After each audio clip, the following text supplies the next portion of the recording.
የልዑል እግዚአብሔር ቤተሰቦች በጌታዬ በኢየሱስ ክርስቶስ ፍጹም ሰላም የከበረውን የአክብሮት ሰላምታዬን ያቀረብኩላችሁ ከቁጥር 1 ካቆምንበት ትምህርት እንቀጥላለን። አሁን የምንማረው ትምህርት ቁጥር 2 ነው። ያቋረጥንበትን የመጽሐፍ ቅዱስ ጥቅስ ኦሪት ዘዳግም ምዕራፍ 24 ከቁጥር 16 እስከ 17 ላይ አምላክ እግዚአብሔር ይህንን ሥርዓትና ፍርድ ታደርግ ዘንድ ዛሬ አዝዞሃል። አንተም በፍጹም ልብህና በፍጹም ነፍስህ ጠብቀው አድርገውም።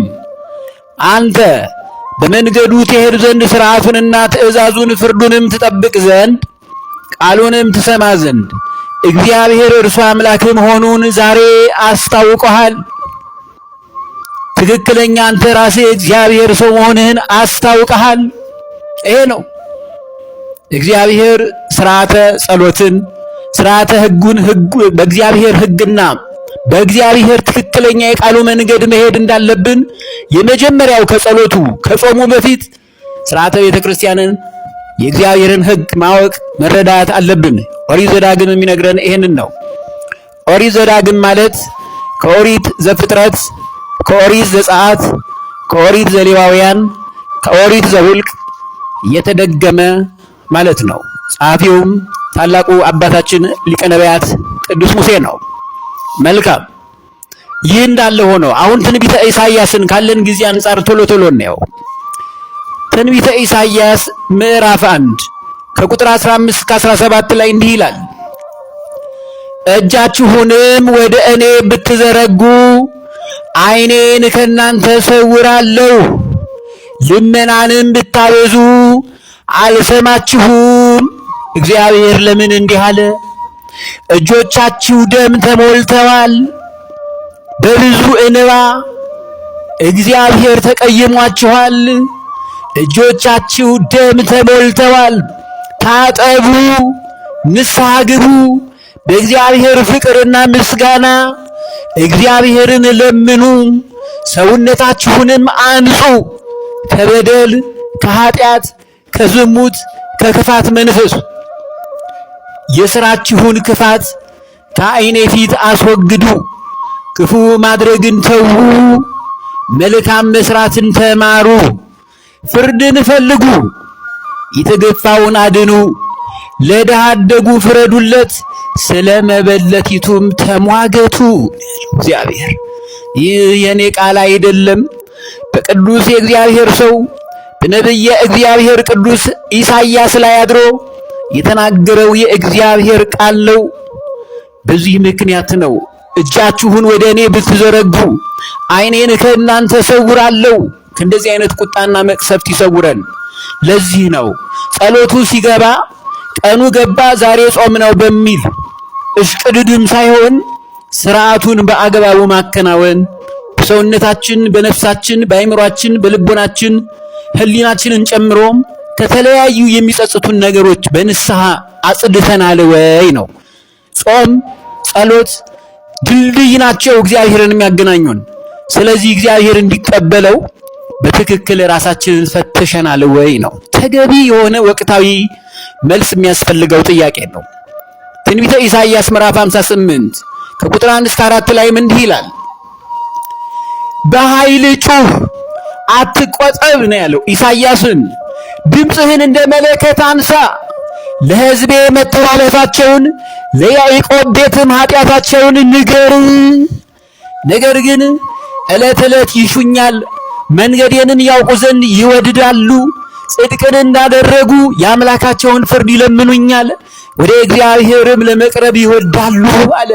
ይሄ አሁን ያለው እኔን ጨምሮ የ8,000 ሰዎች በእውነት ነጠላ ለብሰን የእግዚአብሔር ሰው መስለን ግን ጽድቅን እንዳደረጉ ግን ጽድቅ የላችሁም። የሙታን መቃብር የሚመስል ሕይወትና ሰውነትን ያላችሁ የአምላካችሁን ፍርድ ይለምኑኛል። ፍረድልን፣ አድነን፣ ከመከራ ከጭንቀት ይሉኛል። ወደ እግዚአብሔርም ለመቅረብ ይወዳሉ እንጂ በትክክል እኔን ወደው አይደለም የሚቀርቡት፣ ጨንቋቸው ነው። ስለምን ጾምን? አንተም አልተመለከተንም። ጾመናል፣ ጸለየናል፣ ለምነናል፣ ለምን አልተመለከትንም ይሉኛል። ሰውነታችንን ስለምን አዋረድን? ስለ አንተ ብለን ስለ ጾሙ ብለን ይሉኛል። አንተም አላወክም ይላሉ። እነርሱ አውቀው እኔን ፈጣሪያቸውን አላወክም ይሉኛል አለ። እንዲህ አይነት ትውልድ የለም። የ21ኛው መቶ ክፍለ ዘመን ትውልድ እግዚአብሔርን አላዋቂ አድርጎ የሚፈርድ ትውልድ አዎ አለ። እጅግ ድንቅ ነው። ምንድነው ያለው እግዚአብሔር?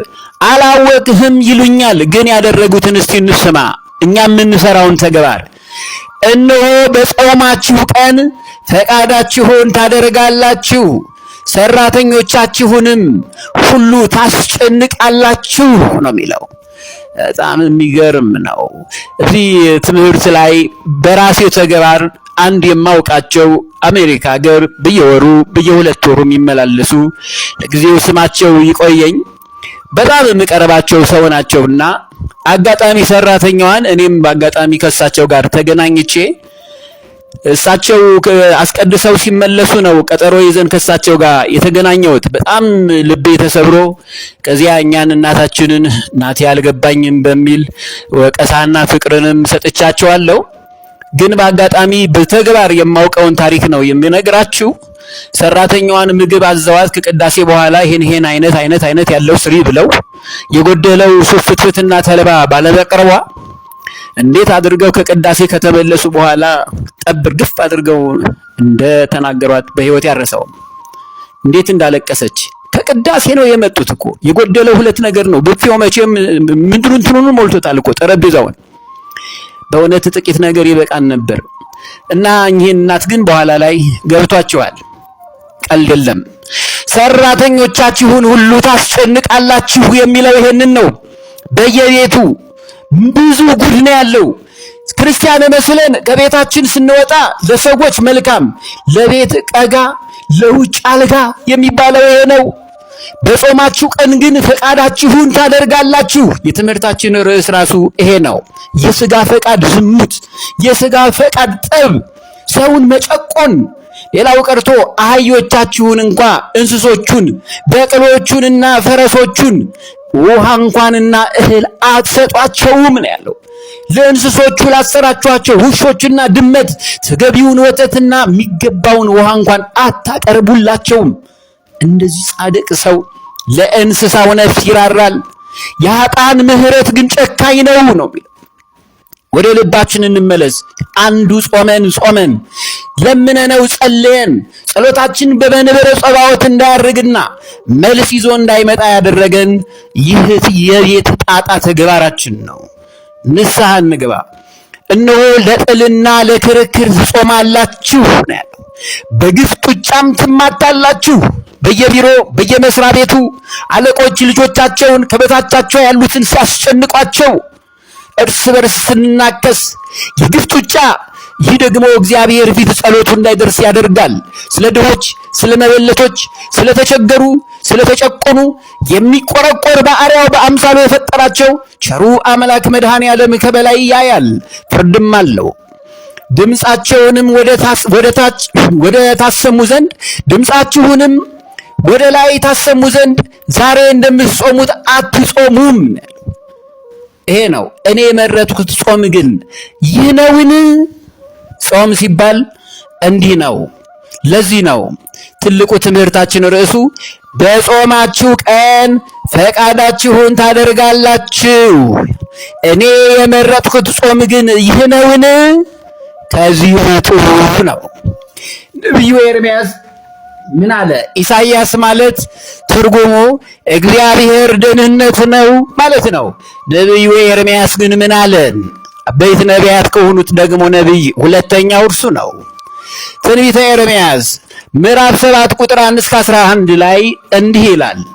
ኤርምያስ ማለት የስሙ ትርጉም እግዚአብሔር ከፍ ያደርጋል ማለት ነው። ትርጉሙ ከእግዚአብሔር ዘንድ ወደ ኤርምያስ የመጣ ቃል ይህ ነው።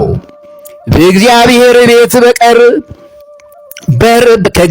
በእግዚአብሔር ቤት በር ቁም፣ ይህንንም ቃል እንዲህ ብለህ ተናገር፣ እግዚአብሔርን ልታመልኩ በእነዚህ በሮች የምትገቡ ከይሁዳ ያላችሁ ሁሉ የእግዚአብሔርን ቃል ስሙ፣ የእስራኤል አምላክ እግዚአብሔር እንዲህ ይላል ብሎ ነው የተናገረው ነብዩ። እስቲ እንስማው። ይህንን ነው መጽሐፍ ቅዱስን እየፈተሽን ማየት ያለብን። ወደ ልቡናችን የሚመልሰን ቃሉ የእግዚአብሔር ነውና ድንጋይ የሆነውን ልባችንን ይፈረካክሰዋል።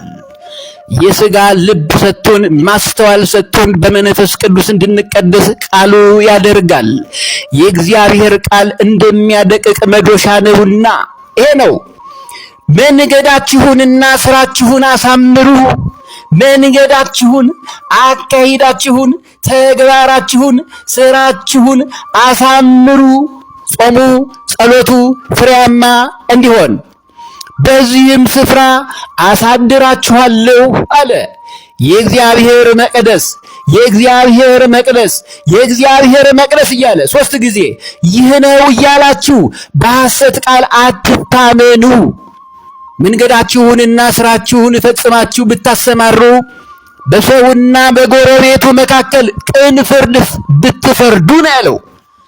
እርስ በርስ በጎረቤቶቻችን አካባቢ፣ በሥራ ባልደረቦቻችን አካባቢ ያለውን ጠብና ሐሜት፣ ቅናት፣ ምቀኝነት እስቲ እናስተውል። ይህንን አስወግደናል ወይ ነው? ግን ክርስቲያን ለመባል በአንገታችን እኔን ጨምሮ ማይተር አስረናል። ማተብ ማሰሩ ብቻ ሳይሆን በትክክል በሕይወቱ ልንኖርበት ይገባል። በሰውና በጎረቤቱ መካከል በማይጠቅም ድንበር፣ በማይጠቅም መበላለጥና መተናነስ እርስ በርስ አንነካከስም፣ አንበላላም። ቅን ፍርድ ፍረዱ። ይሄንን ነው እኔ የምወደው ያለው እግዚአብሔር። ቁልፍ ምስጢር ነው ዛሬ እግዚአብሔር የሚነግረን። መጻተኛውንና ድሃ አደጉን መበለቲቱንም ባትገፉ፣ በዚህም ስፍራ ንጹሕ ደምን ባታፈሱ፣ ክፉም ሊሆንባችሁ እንግዶችን እንደው አማልክትን ባትከተሉ፣ ከዘላለም እስከ ዘላለም ለአባቶቻችሁ በሰጧቸው ምድር በዚህ ስፍራ አሳድራችኋለሁ። ብቻ ጣዖትን አታምልኩ፣ መበለቲቱን አትግፉ፣ ድሃ አደግን አትበድሉ፣ ክፉም አታድርጉባቸው ነው ያለው። እኛ ግን ይሄን እያደረግን ጾመን ግን ለምን አልሰማኸንም እንለዋለን። ያልሰማኋችሁማ በዚህ ምክንያት ነው። በነቢዩ ኤርምያስ ላይ አድሮ ነው የሚነግረን።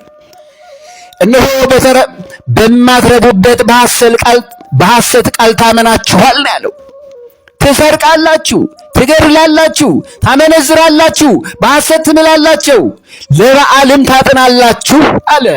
ለበዓል ሲል እዚህ ላይ የተጻፈው የሰዋሰው ትምህርትን የሚያውቁ አባቶቼ ያውቁታል። አልፋው አ አራተኛው አ ከሆነ ጣዖት ነው በሚል ባለፈው ጊዜ ተምረናል። ለበዓል የሚለው ጽሑፉን አማርኛ ፊደል ይገድላልና መንፈስ ግን ሕይወትን ይሰጣል ነው ያለው በቆሮንቶስ ላይ ታላቁ አባታችን ቅዱስ ጳውሎስ። ለበዓል ሲል ጣዖት አይኑ አይደለም። አልፋው አ ከሆነ አራተኛው ጣዖት ለጣዖት የተነገረ ነው። በዓል ነው። ፊደል በፊደል ነው ሰው የሚሞተው። አይኑ አ ከሆነ የእግዚአብሔር በዓል ነው። ስለዚህ በዓል የምትል ስታገኙ አይኑ አ አልፋ አ ከሆነ ጣዖት፣ አይኑ አ ከሆነ ደግሞ ትክክለኛው የእግዚአብሔር በዓል ማለት ነው። የማታውቋቸውን እንግዶች አማልክት ትከተላላችሁ። ጥቅምት 19 ቀን ቅዱስ ገብርኤልን እናክብር በሚል የአርጉዝቷን እመቤትን ደም እየገበሩ የሚያፈሱ የሉም። የማታውቋቸውን እንግዶች አማልክት ትከተላላችሁ። ጾም ሲመጣ ደግሞ እንደ ክርስቲያን ነጠላ ለብሳችሁ ቤተ ክርስቲያን ትመጣላችሁ። መጣችሁም ስሜን በተጠራበት በዚህ ቤት በፊቴ ቆማችሁ ይህ አስጸያፊ የሆነ ነገርን ሁሉ አላደረግንም ብላችኋል። ይህ ስሜ የተጠራበት ቤት በዓይናችሁ የሌቦች ዋሻ ሆኗልን? እነሆ እኔ አይቻለሁ አለ እግዚአብሔር። ከሰማይ ፍርዱን ይሰጣል። የሰው ልቡን በእውነት እግዚአብሔር ይመረምራል። ኩላሊት ያጤሰውን ልቡና የመረመረውን የሚያውቅ የሰማዩ አምላክ ኢየሱስ ክርስቶስ ነው። የእያንዳንዳችንን ልብ እግዚአብሔር ያውቀዋል። ስለዚህ እግዚአብሔርን አናታለው፣ በንስሐ ተሰብረን እንመለስ። ጊዜም የለንም። እግዚአብሔር መምጫው ደርሷል። በዚህ ላይ በእግዚአብሔር ላይ አናሹፍ። ለዚህ ነው ክርስቲያን መስላችሁ ግን ክርስቲያን አይደላችሁም ያለን። ችግሩ ይሄ ነው። ትንቢተ አሞጽ ምዕራፍ 4 ከቁጥር 1 እስከ 2 ላይ እንዲህ ይላል። አሞጽ ማለት ኃይል ማለት ነው። በሌላም ሸክም ወይም ጭነት ማለት ነው። ይህም ከትንቢቱ አንጻር የተሰጠው ስም ነው። ምን ይላል? ከቁጥር 1 እስከ 2 ትንቢተ አሞጽ ምዕራፍ 4 ከቁጥር 1 እስከ ቁጥር 2 በሰማርያ ተራራ የምትኖሩ ድሆችንም የምትበድሉ ችግረኞችንም የምታስጨንቁ ጌቶቻቸውንም አምጡን ጠጣ የምትሉ እናንተ የባሳን ላሞች ሆይ ይህንን ቃል ስሙ አላቸው። እስቲ ቃሉን እንስማው። ጌታ እግዚአብሔር እናንተን በሰልፍ ዕቃ ቅሬታችሁን በመቃጥን የሚወስድበት ቀን እነሆ በላያችሁ ይመጣል ብሎ በቅዱስነቱ ምሏል አለው። ዝም ብለን ነው የምንደከመው።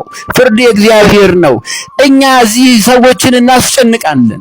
ጌቶቻቸውን ሁሉ አምጡን ጠጣ የምትሉ የምታስጨንቁ የሰውነት ተግባር የሌላችሁ ወንበዴዎች፣ አመፀኞች፣ ክፎች፣ ጨካኞች፣ የማትፈሩ ሱሰኞች፣ ጠጪዎች፣ ሰካራሞች እያለ ይወቅሰናል።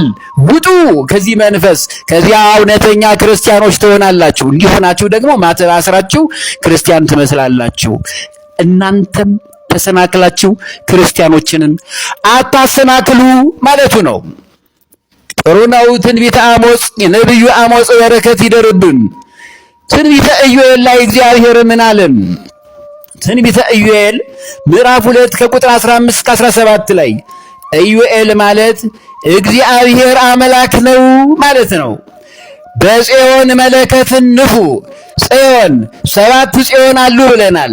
አንዷ ጽዮን ቅድስት ቤተ ክርስቲያን ናት ብለናል።